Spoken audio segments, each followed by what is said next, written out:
let's talk about relocating to Oregon. Specifically, let's talk about Central Oregon. I've been living here in Bend, Oregon for 30 years, and I can share a lot of my insights on all these different topics concerning, moving out of whether it's California or Washington or wherever you are in the country. A lot of people are coming into Oregon for the lifestyle. So let's talk about some of that because there's been a lot of questions. I've made over 600 videos about this subject, but let's keep talking about it. Hopefully this video will find you, and if it did, and by the end of this video, if you found it to be valuable, please like it, share, follow me, and I'll keep this content coming. So thank you for doing that. It's Mr. Bend, Oregon, Paul Frazier here in Bend. So if you're relocating, as I did 30 years ago, I know there's a lot of questions, and sometimes all the questions turn into a lot of anxiety and worry about it. There's a few things that you want to be thinking about that if you're living, let's just say you're living in the Bay Area or San Diego or Los Angeles somewhere. I've got a lot of clients coming from Southern California, and you're not used to the cold winters that we can have here. So there's some additional costs that you want to be aware of. It's crazy, but when we moved here, we really weren't prepared for it. We did move in the middle of the winter, and it takes a little bit of time and money to get all the kids their boots and their jackets and gloves and stuff, and then you want to go skiing and that kind of thing. In general, I'd say you should probably budget around $800 per person for winter clothing. You could spend a lot more than that if you want to, but you can. I think you could do a basic winter clothing for probably $800. Now you can buy. There's a lot of clothes on like Marketplace, that kind of thing. If you want to go bargain shopping, it's definitely go ahead. But a good jacket, boots, and gloves, and hats, that kind of thing. Now, if you want to start skiing, then you're going to have a lot of additional costs there.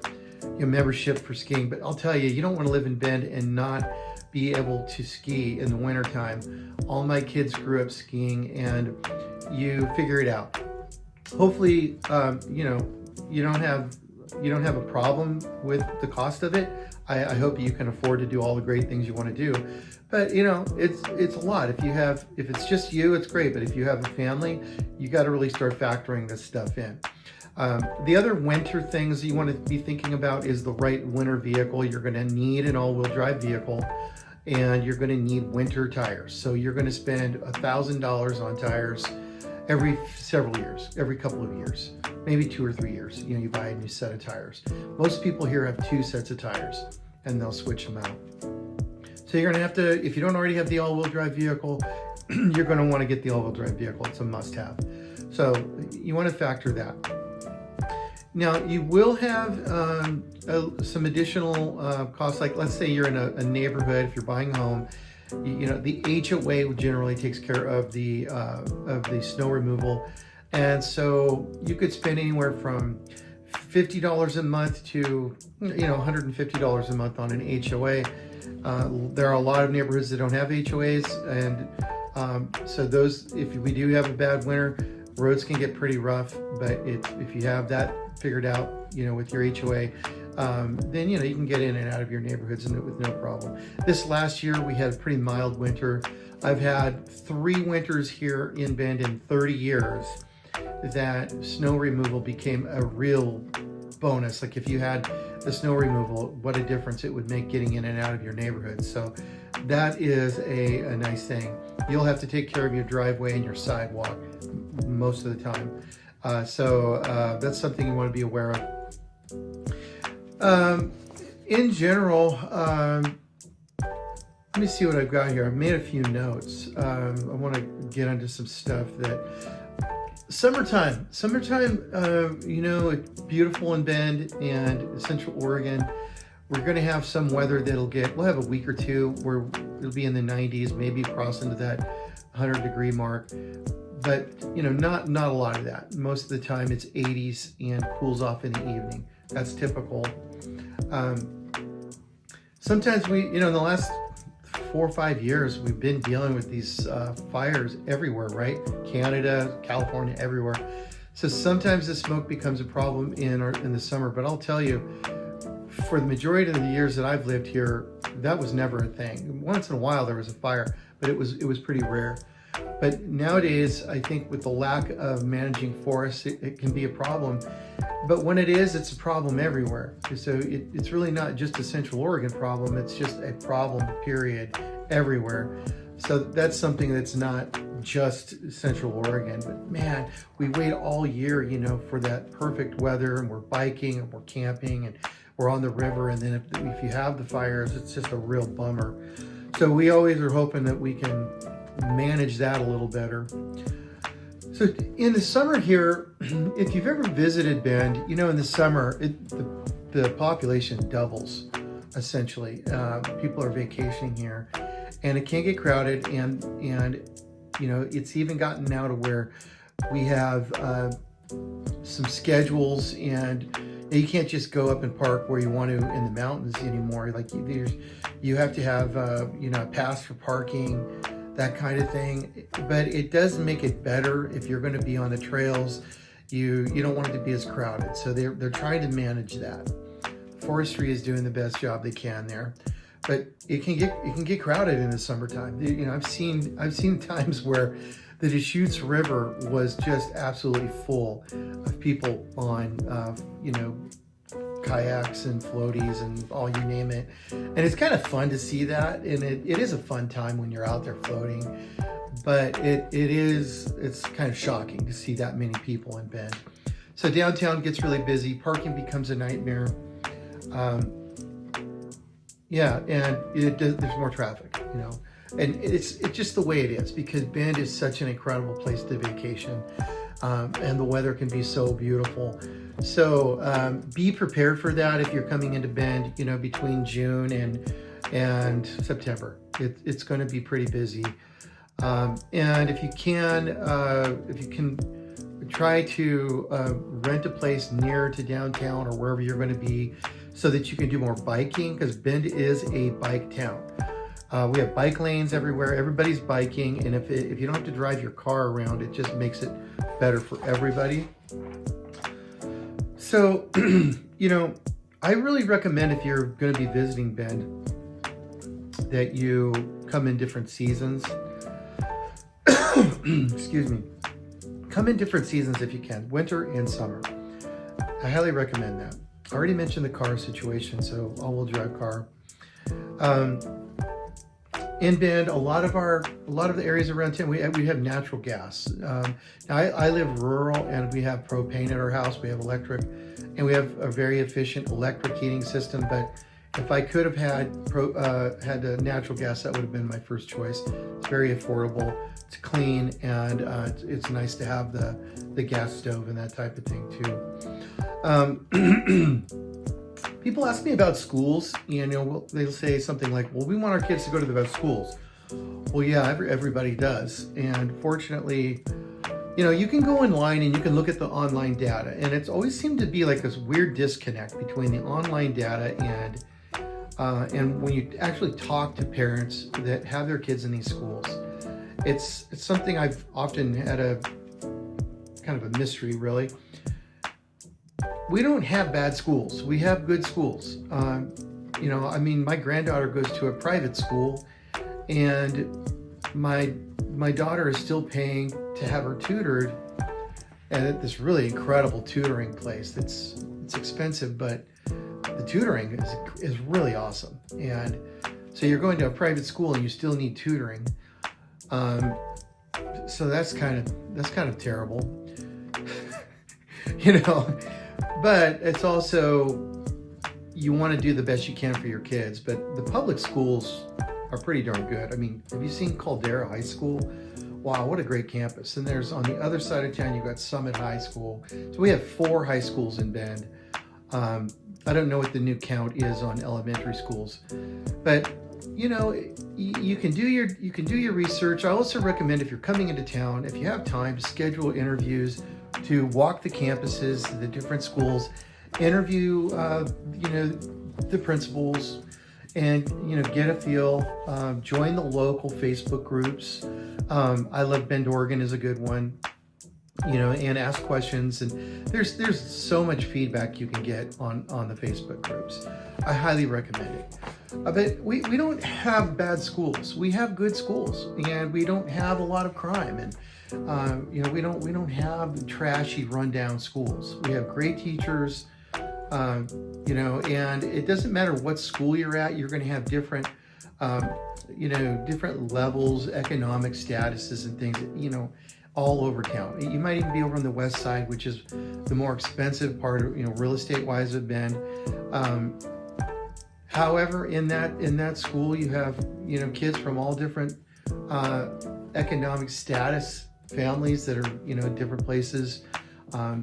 So there's not one part of Bend that is better than the other. They have different things to offer.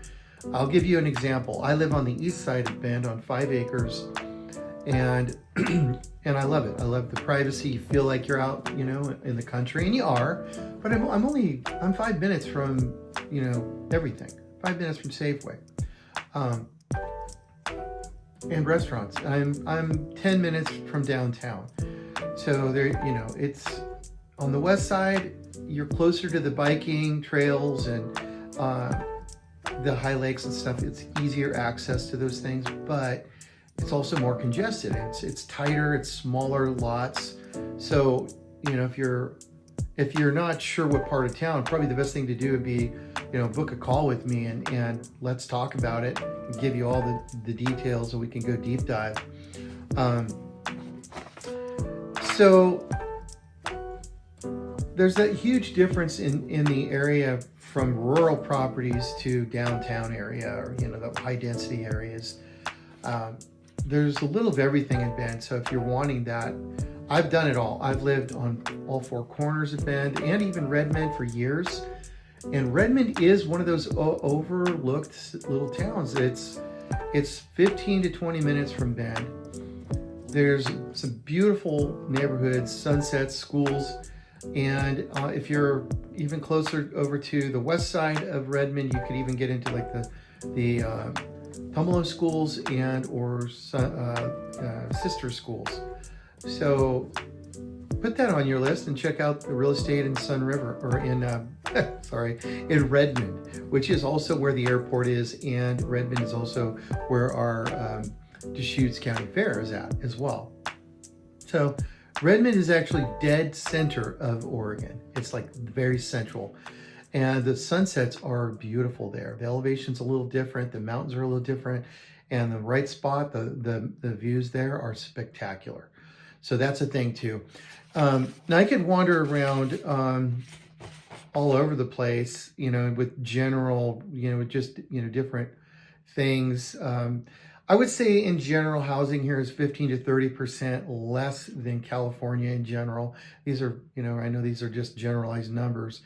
Most people moving from the San Diego, San Francisco, Los Angeles area are selling there in a higher market and coming here and have a much more comfortable budget for probably what they would call a dream house here.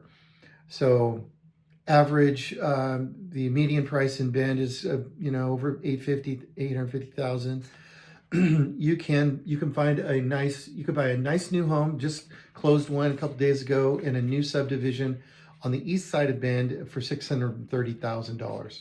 So we have homes in great neighborhoods in the 600 range, but it's also easy to spend 800, 900 in the same neighborhood. So keep that in mind. If you're looking for absolute most spectacular location or most desirable location to reach the outdoor lifestyle that Bend offers on the west side, you're going to spend 1.5 and up.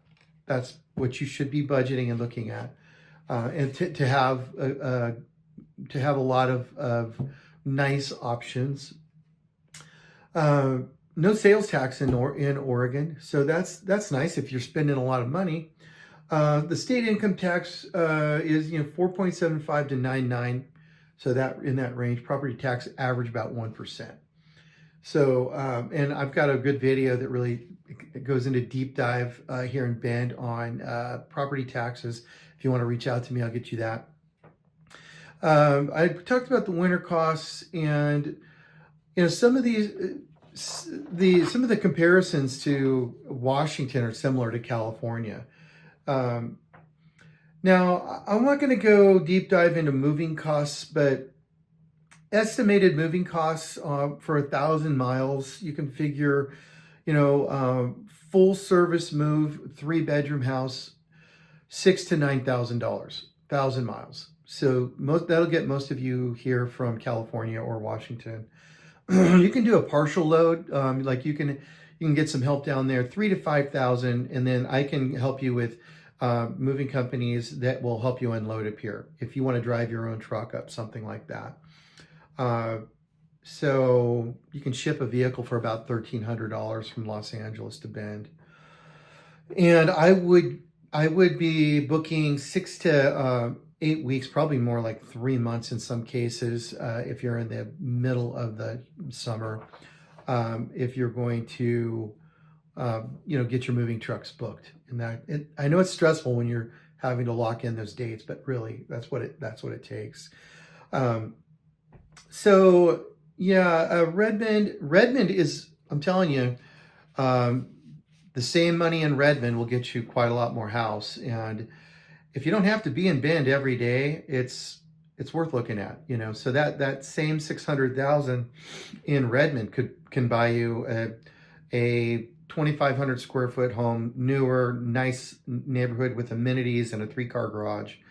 In Bend, that's going to be really difficult, to get the 3-car garage, and you're going to be 2,000 square feet, with a 2-car garage, and you're going to be mid 600s up. Okay. It just depends on the area. So that's a little bit of information, and I'm being really casual about it because I know there's a lot of different scenarios. We can deep dive. If you want to give me a call, feel free to reach out. My number is 541-797-9966. Go to MrBendOregon.com, and you can find me. You can find all my contact information there. Follow me on my YouTube channel, and reach out anytime. Please give me as much notice as possible if you're coming into Bend, and I can, we can schedule time. I can help you, and if I'm tied up, I have a team of agents that I can connect you with, and we can take care of you no matter what. So thanks for listening. Hope to talk to you soon, and looking forward to meeting you. Have a great day.